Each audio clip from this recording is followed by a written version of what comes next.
Welcome back to RC Construction Review. I'm your host, John Gibbs. Today we're going to be discussing a brand new entry to the budget RC excavator market, the Double E EC160E. It comes in and around the same price point as the Huina 1580. Definitely, has some big shoes to fill for the many years the 1580 has been around. There really wasn't anything else in the all metal segment of the market, so this is definitely something very exciting. It's been a machine that is currently on its second wave of production.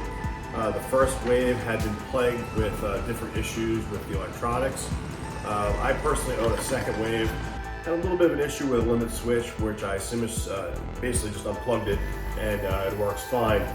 So we're going to be basically reviewing my personal version today, which I gotta tell you, I've put probably about 15 batteries through it, and I absolutely love the machine. It's much faster than the Huina 1580 out of the box, and I would say it's a little stronger, but that goes hand in hand with a machine that is bigger scale. So it's definitely in scale with itself. So yeah, let's head over to the Gibbs workbench and the Gibbs garage, and we'll take a look at it. We've transitioned over to the Gibbs workbench. And being that we're going to be reviewing my own personal Double E EC160E today, this will not be an unboxing, but I'd like to show you the box nonetheless. So here's the box that it comes in. It's got a couple little clips on the side. Okay, so the excavator sits here, the boom drapes over the top, and then of course you got your controller. Now the controller has standard controls that you normally would see in other companies like Huina that sell these types of machines. So the boom goes up and down here. Left and right controls the bucket. Up and down is the stick. Left and right is the turntable, or the house as we like to call it. Now this controller, you need to press two buttons at the same time in order to turn it on. Nicely, at the bottom here, you could charge this. You do not have to replace the batteries. And it has a bunch of other nifty things that you could do. Every one of these little switches here will change the direction or which controller controls the tracks, which are controlled up here, these little toggles. So if this controls the right track going forward, by pressing one of these, you can make this the left track. For whatever reason, if you want to turn it, switch things around, if you want your drive sprockets in the back or the front, you have that ability to change it. There are some things on this controller, unfortunately, that are disabled that the machine does not have. There is no sound module, so the switch that supposedly turns the sound on and off, there isn't any sound. So now down here you have these variable speed switches, or knobs rather, that will control the speed of the tracks, turntable, things of that nature. You could also adjust your gimbals right here. So all in all, it's a very nice controller. Very happy with it. It has your battery gauges for both the RX and TX up here at the top. And because we're not binding with the machine right now, it's beeping like crazy. And then also in the package, you get this nice insert to hold your cell phone. All right, so that's the controller. Let's bring the machine up here now. Now, like I said, this is my own personal version. This is the second wave of the machine. The machine is entirely metal, but for today's purposes, I've put on my quick coupler and my grading bucket that came to us from FMD RC Construction. Definitely check them out. They have some unbelievable items on their site. Definitely check them out. Now, the bucket that comes from the factory is this really nice metal one that has Volvo on the side. Absolutely love it.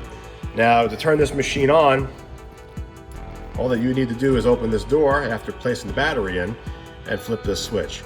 Now, in order to put the battery in,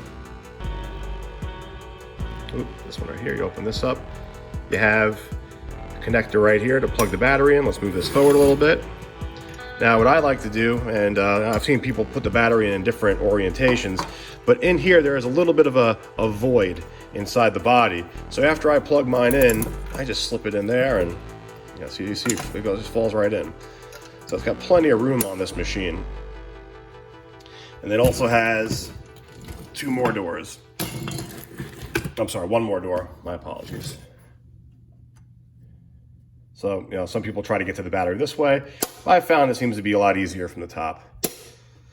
Okay, so the most important part of this whole thing is getting out back to the extreme proving grounds and just putting it through its paces. That's, for me, that's what this is all about. Just getting out there and getting dirty, getting some digging done. All right, we'll see you guys out there.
Give you guys an idea of how capable and how good the ballast is in this machine. Easily spin over both sides, not a problem.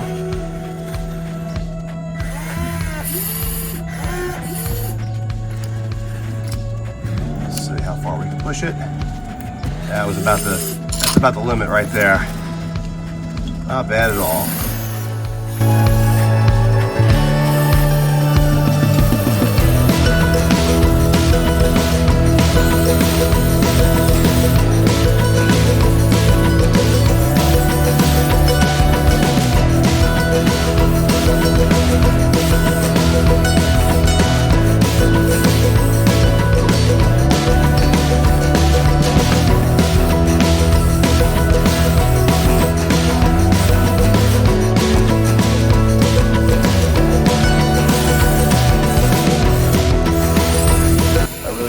Using the FMD Quick Connect and the FMD grading bucket. It made for a great pair with this new Double E. And I'll definitely make sure to put FMD's link down in the description. Definitely check them out. Some great stuff. I also wanted to thank XtreemRC for sponsoring this video and some upcoming videos as well. It's been a lot of fun, and look forward to future reviews. Check out XtreemRC. Their link will be down in the description.